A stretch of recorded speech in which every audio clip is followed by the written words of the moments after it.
Yeah, absolutely. So Progress Studies for Young Scholars, which you can find online at progressstudies.school, is an online summer program in the history of technology aimed at a high school audience. So it is aimed at high schoolers. We've gotten, by the way, a lot of interest from older students and adults. So the first thing I'll say is, yes, we are putting something together for older students and adults as well. So if you're beyond high school, please go ahead and sign up. The course runs for 6 weeks. It's about a 2-hour-a-day commitment. We do an hour a day of live discussion with an instructor, discussion and Q&A. And then each day, the students are given about an hour of material to read, watch, and listen to on their own before the next day's discussion. We're covering a variety of topics, all from the history of technology.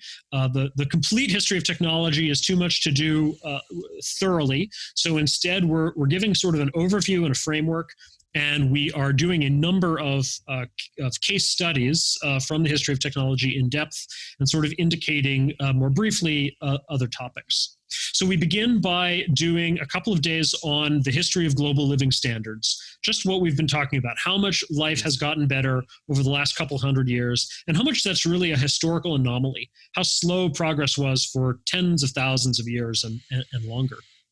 And then once we've learned to appreciate, okay, yeah, there's some big phenomenon here, then we go into, all right, how did we do it? What were the big innovations, inventions, improvements, and discoveries?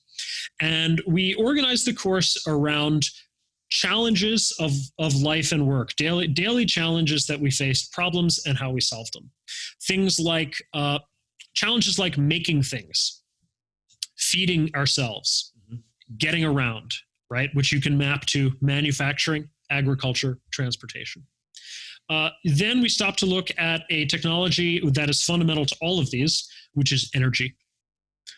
Then we move on to look at a couple of other important challenges, getting sick, infectious disease in particular, as a highlight of medical technology, and then information, handling information, and a lot of the stuff we've been talking about ultimately with electronic communications, ultimately culminating in computers and the internet.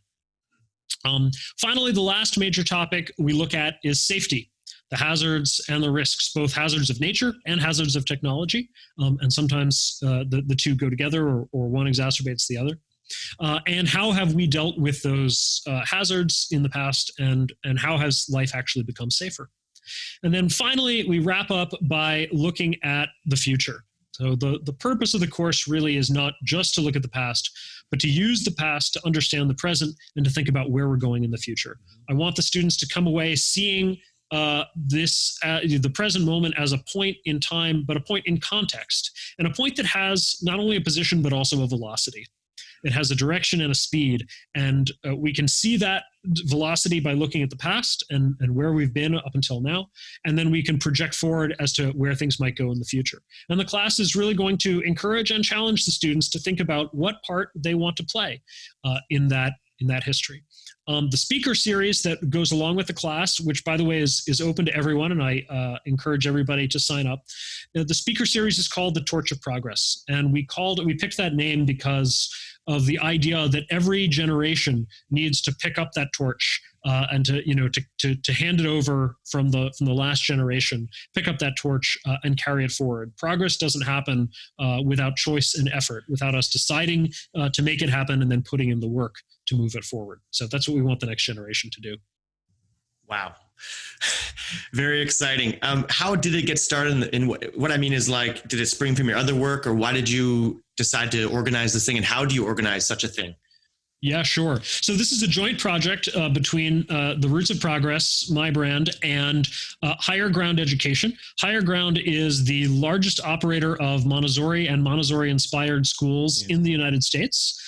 They have a network of Montessori schools for younger children called Guidepost Montessori, and then they have a high school, Montessori-inspired high school called the Academy of Thought and Industry. The folks who founded and run that company are people I've actually known for a long time and have deep respect for. We've been looking for an excuse to work together ever since I got going full time on Progress.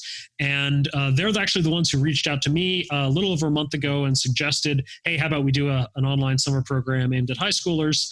And I jumped at the chance. So they operate and own the course. I'm creating it for them and with them, and we're running it together. I'm the instructor for the first class, and then we're recruiting and training other instructors to run subsequent classes, which are starting every week or two. And so that's really how it came together and how it's being run.